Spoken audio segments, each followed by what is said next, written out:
इकडे लातूर जिल्ह्यात मुसळधार पाऊस सुरू आहे। पूर परिस्थितीत सतर्क रहा, घाबरून जाऊ नका। पालकमंत्री शिवेंद्रसिंहराजे भोसले यांनी नागरिकांना कळकळीचं आवाहन केलंय। शेतकरी बंधूंनी घाबरून जाऊ नये।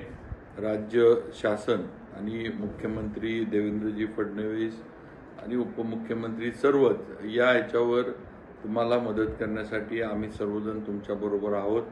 पाऊस थोडा कमी झाला की पंचनामे वगैरे सगळे जे ते करून घेतले जातील, पूर्ण होतील। कुणीही मदतीपासून वंचित राहणार नाही याची खबरदारी आम्ही घेऊ आणि सर्व बाजूने पिकाचं नुकसान असेल, जमिनीचं नुकसान असेल, शेताचं नुकसान असेल, इतर जनावरांचं झालेलं हे असेल नुकसान म्हणजे त्यांचा मृत्यू झाला त्याची मदत असेल, या सर्व गोष्टींमध्ये मदत राज्य शासनाच्या माध्यमातून मिळेल।